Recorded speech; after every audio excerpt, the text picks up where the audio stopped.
Good morning, guys. It's a little bit past 7 in the morning and I am gonna head downstairs to the gym, do a little full body workout, and I'm gonna take you along with me.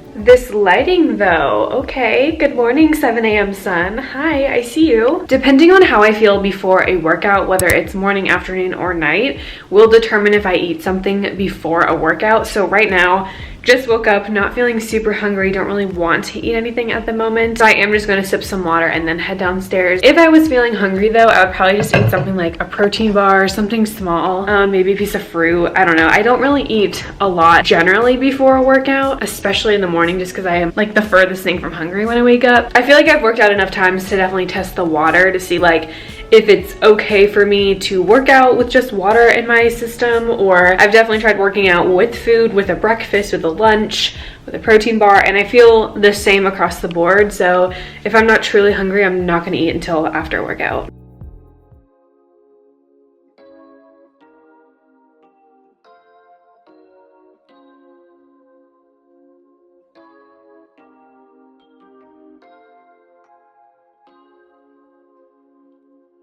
Because I decided to do a full body workout today, these exercises are in no particular order. I usually like bounce around between arms, legs, core, all of that good stuff. So I'm just starting with this exercise. I believe this is called Around the Worlds or something like that, but I really find that it helps with shoulder stability and strengthening and just generally makes me feel stronger because my arms are definitely the weakest in my entire body. Like I need to strengthen my arms so bad, and I feel like this exercise really helps. Next, I'm moving into just some basic bicep curls. Now I'm using 10-pound weights because I like to kind of do these exercises more as a warm-up. So I'm challenging myself, but I'm not going to not be able to do enough reps to feel like I'm strengthening my arms, if that makes sense. So I can usually do anything between like 5 pounds to 20 pounds, but I decided to go for 10 pounds so I could do more reps. So what is it, like less sets, more reps? I think I did like 4 sets of 12 here. Moving right into some upright rows. Now I know this form looks a little bit different than what's on the internet. You're supposed to be a little bit more upright. I prefer this like forward lean just a little bit because I feel like it hurts my back less. Previously when I'm totally upright and straight, I've noticed it hurts my back a little bit. So I do like to lean forward a little. I don't think that is illegal to do. I don't think it's horrible form. So if you have to modify your exercises, that is okay. And also don't forget to dance to your music. Okay, so this next exercise I have been absolutely obsessed with. Basically, this is called a functional core strengthening exercise.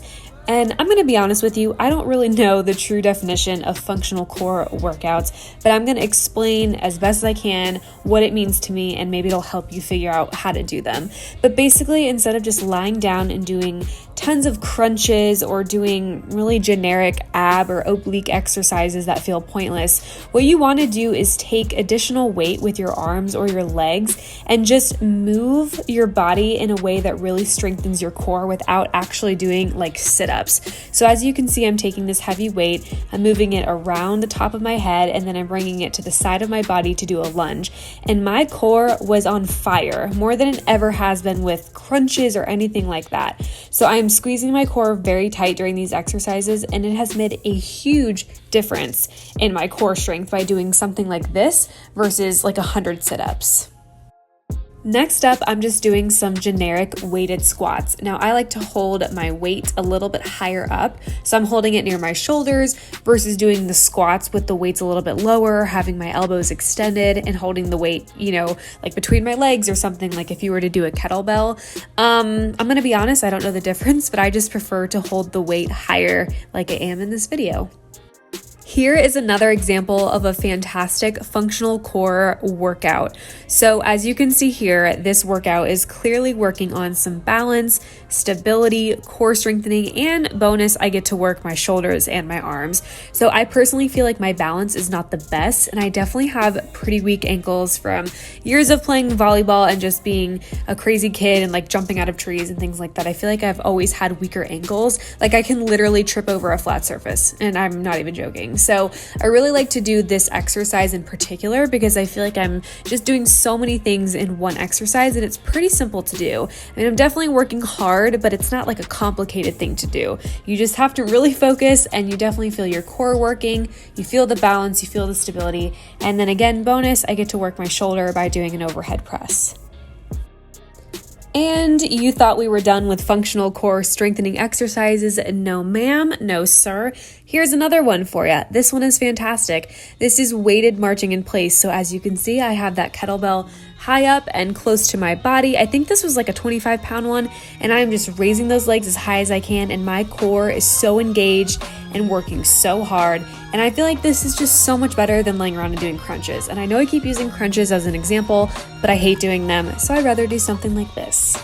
As I mentioned, I'm going to be switching it up through this entire video. I basically do exercises in whatever order I feel the best. So now I'm moving into some elevated goblet squats. So what I was just doing previously was setting up another weight. I think I was using a 10-pound weight just for my foot placement.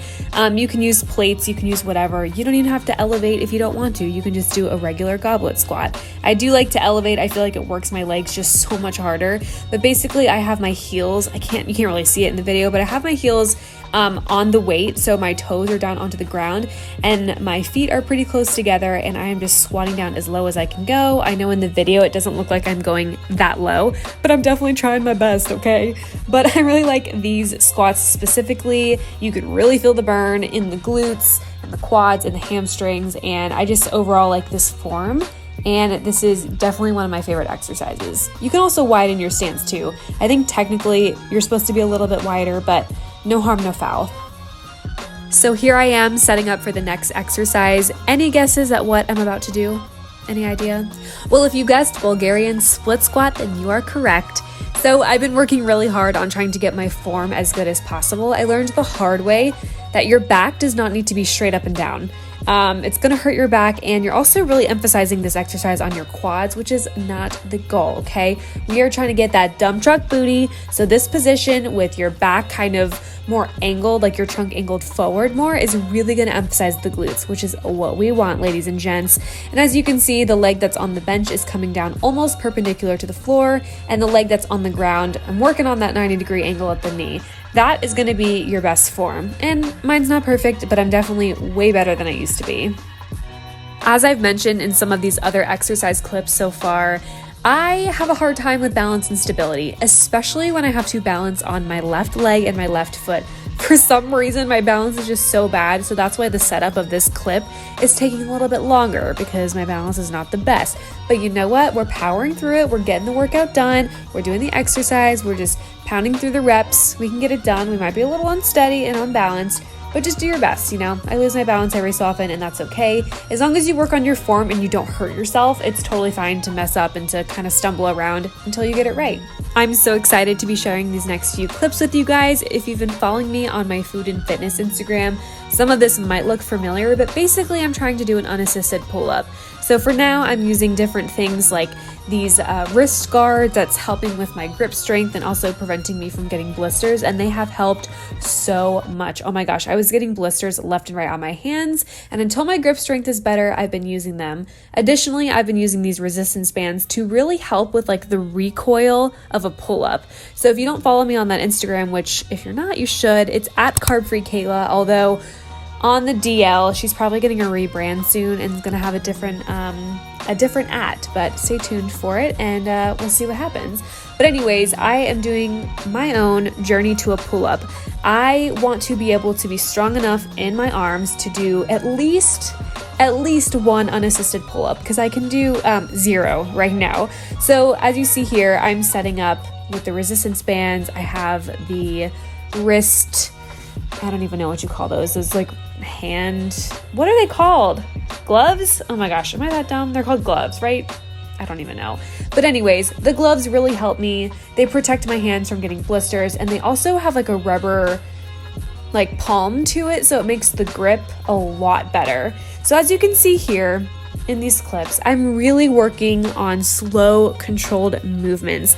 Now, the resistance bands help the recoil be so much easier. So I'm not pulling up my entire body weight when I am pulling myself up.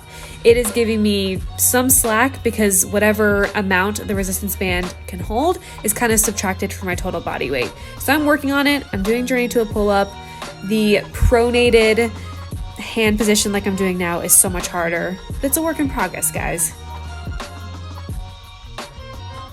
Moving on over to the giant piece of equipment in the center of the gym that just has all of the cables and the pulleys. I like to kind of end my workout with that. Again, really trying to strengthen those arms, guys. They're so weak. I feel like my legs are strong, so I'm doing anything I can to strengthen my arms. I don't even know what this exercise is called. I like to call it crisscross pullbacks. I don't even know. It's working my back. It's working my lats.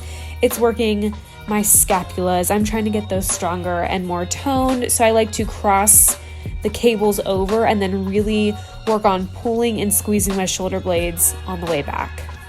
A more commonly known exercise is the lat pull down. I'm sure you've seen this one before. Pretty generic, pretty self-explanatory, but I am working on my latissimus dorsi muscle in the back, trying to get that toned hourglass looking back. Just kidding, you can't change your body structure, but I am trying to tone my back a little bit more. So I've got that wide pronated grip, pronated being my palms are facing away from me, working on squeezing my back, my shoulder blades, and the sides of my body as I'm pulling the bar down toward my side. In the same position with a different cable attachment, I am just doing some seated rows. Now this one, you're just working on more of those muscles down the center of your back, and I'm squeezing the heck out of my shoulder blades when I'm pulling back. And also these exercises for your back and your shoulder blades are really great if you have issues with your posture. If you work at a computer, you're hunched over, doing any exercises in extension, so like this one is really great on helping your posture. Because I think you deserve that dual angle in case you decide to try these exercises for yourself. This is what it looks like. So this is the seated row. As you can see, when I bring my arms behind me, I'm really squeezing my shoulder blades. I'm trying to get those suckers touching each other. You want to just really recruit those muscles. And here is the back angle of the lat pull down. As you can see, again, squeezing the shoulder blades, really working on that postural stability and good form. Also, take a shot every time I say, squeeze your shoulder blades. Oops, you're drunk. But seriously, squeeze your shoulder blades when you're doing these exercises. Get that back strong. Get it strong, girl. As you can see from this entire video so far, I prefer to do a lot of strength training. Cardio is not my favorite. High intensity is not my favorite. I feel like my niche is really just doing some strength training and then just ending with a little bit of cardio. I'm definitely not a runner. I have tried in the past. It's not really my thing. So usually after I'm doing some strength training, I do like to end a workout with a walk or an inclined walk or something like that. So I am just ending with the ever so famous 12-3-30 workout. I think I only did it for about 10 or 15 minutes. So it was 12-3-15 instead of 30. But it is a fantastic workout to end your strength training. And if you look at this, I'm nice and sweaty and tomato red. So my workout ended up being about 45 minutes or an hour. Honestly, I wasn't even keeping track. Here's the thing. I really don't wear my Apple Watch anymore when I work out because I feel like it became a little bit toxic for me. Like I would always look down and see how many calories I burned or how long I was working out. And then I feel like I would either have to do more or I feel like I was never satisfied at the end of the workout because I'd be like, oh, I only burned 235 calories, like I could have burned 300 or something like that. And it was just something that I was constantly competing with, and then I was just like never happy or satisfied with a workout, even though I still made myself work out. So it was too much. Now I feel like I just go to the gym and like whatever I feel like doing that day is what I do, and I just listen to my body, and if I need to be there like a longer amount of time, then I'll do that. If I need to be there a shorter amount of time, I'll do that. I think yesterday when I was at the gym, I was only there for like 20 minutes. Like I feel like I just could not get into a good rhythm. Like I just was not feeling it. I was feeling like really tired and sluggish. So I did 20 minutes, and 20 minutes is better than 0 minutes. And then I left, and at least I did a little bit of something. That's all I have for today's video. If you made it this far, thank you so much for watching. If you're not already, please subscribe to my channel. That'd mean so much to me. If you enjoyed this video, please give it a thumbs up. Thank you again for watching, and I hope to see you in the next video.